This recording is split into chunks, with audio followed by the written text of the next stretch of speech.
नमस्ते दोस्तों, आप सबका एक बार फिर से स्वागत है आपके अपने YouTube चैनल सत्य सनातन में। एहसान फरामोशी और नमक हरामी क्या होती है, इसको तो हमने कई बार बताया है, लेकिन आपने देखा होगा रिंकू शर्मा के केस में कि जिस समय पर रिंकू शर्मा ने एक मोहम्मदीन की वाइफ को प्लाज्मा डोनेट किया था जब कोरोना काल में उसकी वाइफ मरने लग रही थी, ब्लड डोनेट किया था जब उसकी वाइफ प्रेग्नेंट थी, लेकिन उसी रिंकू शर्मा की कमर में छुरा भोंक करके उसी मोहम्मदीन ने उसकी हत्या कर दी थी, और वो भी एक छोटी सी कहासुनी के बाद में। और इसी बात को जस्टिफाई करने के लिए मुसलमानों ने इसका भी एक पूरा का पूरा प्रपंच तैयार कर दिया था, और उन्होंने कहा था कि कोई तो मजबूरी रही होगी जिसकी वजह से उसने इतनी नरसंसता के साथ में अपने मित्र को मार दिया है। ये मित्र को मारने या फिर अपनी वाइफ या अपने बच्चों को मारने की कोई पहली घटना नहीं थी। अभी हम बदायूं की बात करने वाले हैं, जहां पर दो छोटे और मासूम हिंदू लड़कों की बेरहमी के साथ कुल्हाड़ी से काट करके हत्या कर दी गई है। जावेद नाम के इस खूनी दरिंदे का चेहरा देखिए। हो सकता है कि अपनी नाई की दुकान करते हुए यह काफी सारे हिंदुओं को कन्विंस करने की भी कोशिश करता रहा होगा अपने दीन, अपने मजहब के प्रति, क्योंकि इसके अंदर वो जो नृशंसता और क्रूरता दिखाई दी है, गला रेतते हुए, वो वहीं कहीं अटैच होती दिखती है, कनेक्ट होती दिखती है, जो इनकी आइडियोलॉजी में इनको भर भर के कूट कूट के दिखाई, सुनाई और पढ़ाई जाती है। हम ये सोचते हैं कि इनका जो ये पूरा एक महीने का उत्सव चल रहा है, ये हमारे 9 दिनों के उत्सव के जैसा ही है, जबकि मैंने अपनी किताब ढाई मोर्चे के चक्रव्यूह में इस बात को कई सारे एविडेंस और प्रूफ के साथ में सिद्ध किया है कि ये दोनों समान नहीं है।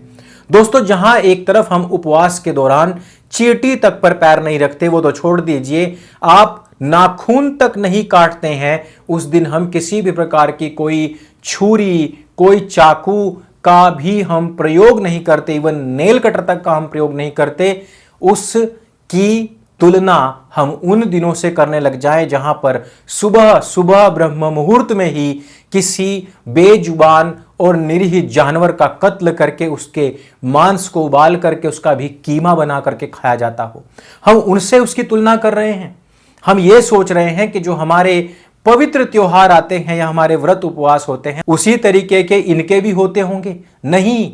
मैं फिर से कहूं कि 3 चैप्टर पूर्ण रूपेण समर्पित है इसी एक महीने को, कि इससे पहले, इसके दौरान और इसके बाद में कहां कहां पर हिंदुओं की हत्याएं हुई और कहां कहां कितने बड़े बड़े आतंकवादी हमले हुए। प्री बुकिंग का ये अंतिम चरण चल रहा है। आज या कल में हम इसकी प्री बुकिंग समाप्त कर देंगे। प्री बुकिंग पर अभी आपको भारी छूट मिल रही है, उसके बाद आपको छूट भी नहीं मिल पाएगी। किताब पढ़ना क्यों अत्यंत आवश्यक है, किताब के 4 पन्ने पढ़ करके ही आपको पता लग जाएगा। बाकी 350 पौने 400 जो पन्ने हैं, उनको पढ़ने के बाद आपके 9 द्वारों से धुआं ना निकल जाए तो आप मुझे खुद चिट्ठी लिख करके इसके पूरे पैसे वापस ले लेना। दोस्तों, इन 2 बच्चों की हत्याओं का अगर हम थोड़ा सा इतिहास खंगालेंगे तो बहुत ज्यादा पीछे जाने की आवश्यकता नहीं है। एक दिन पहले ही इस जावेद नाम के दैत्य ने, इस राक्षस ने, इस मलेच्छ ने 5000 रुपए इस हिंदू परिवार से उधार लिए थे ताकि अपने तीज त्योहार अच्छे से मना सके। हिंदुओं के आसपास के मोहल्ले में रहने वाला और वहीं पर नाई की दुकान करने वाला यह व्यक्ति अरसे से अपनी जीविकोपार्जन यहां हिंदुओं से ही चला रहा था। ऊपर से 5000 रुपए भी ले रहा था, उससे पहले भी काफी कुछ उधार ले रखा था, और इसी लेन देन और पुरानी किसी रंजिश के चलते बताया जा रहा है कि दोनों बच्चों की हत्या करी गई है। और इसको भी जस्टिफाई किया जा रहा है ठीक उसी प्रकार से जिस प्रकार से रिंकू शर्मा की नृशंस हत्या को जस्टिफाई किया गया था, जिस प्रकार से खयाला में अंकित सक्सेना की निर्ममता के साथ गला रेत करके इकलौते बच्चे की हत्या को जस्टिफाई किया गया था, ठीक उसी प्रकार से जिस प्रकार से ध्रुव त्यागी की हत्या को जस्टिफाई किया गया था। अब आप स्वयं समझिए कि कहने को यह पवित्र महीना चल रहा है, लेकिन राक्षसों का कोई धर्म नहीं होता, राक्षसों का कोई दीन नहीं होता, उनके अंदर मानवता की कोई भी छटाक भर भी, जैसे कहते ना किसी की आंख में सुअर का बाल होना, उतना छटाक भर भी इनमें शर्म नहीं है कि किसी व्यक्ति के घर के 2 चिराग बुझा दिए गए और उसके बावजूद भी जस्टिफाई पर जस्टिफाई कर रहे हैं। वही एहसान फरामोशी और वही नमक हरामी यहां पर भी देखने को मिलती है कि एक गरीब परिवार का व्यक्ति विनोद जावेद नाम के राक्षस को 5,000 रुपये उधार देता है ताकि वो अपने तीज त्योहार मना सके, वो अपने रमजान अच्छे से कर सके, लेकिन उसके बाद भी उसके दोनों बच्चों की कुल्हाड़ी से काट करके घर में घुस करके हत्या की जाती है। अब इसको पुरानी रंजिश तो कह रहे हैं, लेकिन जिन लोगों ने जावेद को और उसके मित्र को देखा है वो इस हालात में देखा है कि वो लोग इन बच्चों का खून पी रहे थे।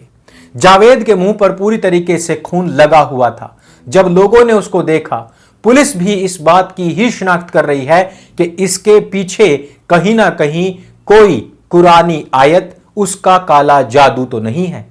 फिर से मैं अपनी किताब की बात करूंगा कि इसमें एक पूरा का पूरा चैप्टर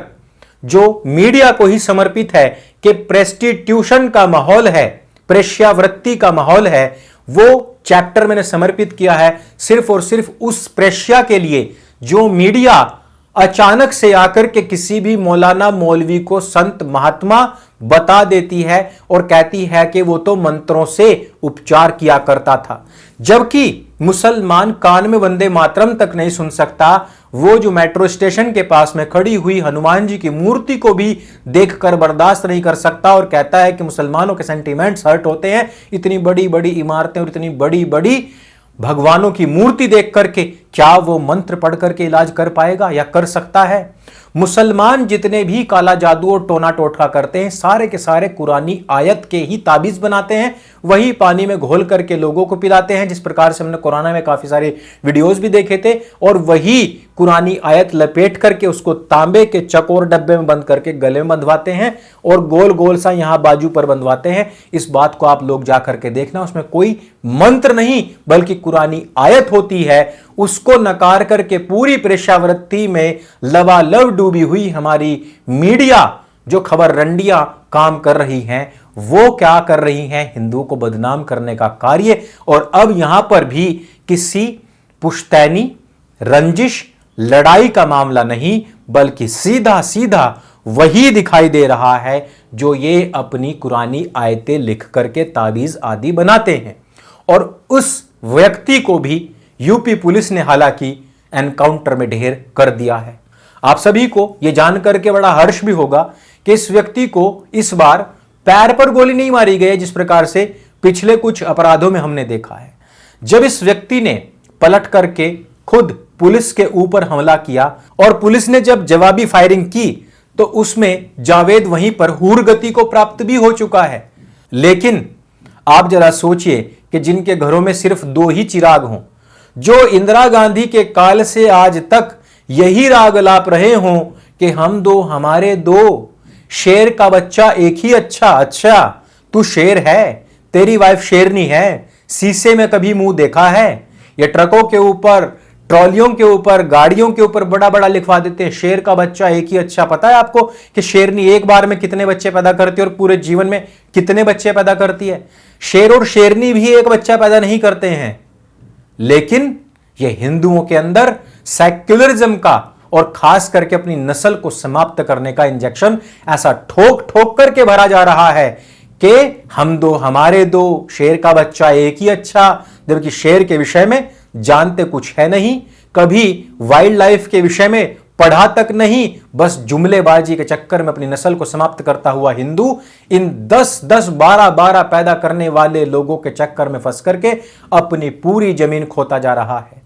मुझे याद आता है अपने क्षेत्र का एक मामला जहां पर 2 हिंदू भाइयों की लड़ाई एक मुस्लिम लड़के से हो गई थी। अगले ही दिन वो लड़का अपने अब्बा को लेकर के हिंदू के घर पर पहुंचा और उसके मां बाप को धमकी देकर के कहता है कि मेरे 12 लड़के हैं, तेरे 2 हैं, तेरे 2 को मारने में अगर मेरे 6 भी चले गए या मर गए या जेल में बंद हो गए तब भी मेरे पास 6 बचेंगे, और जब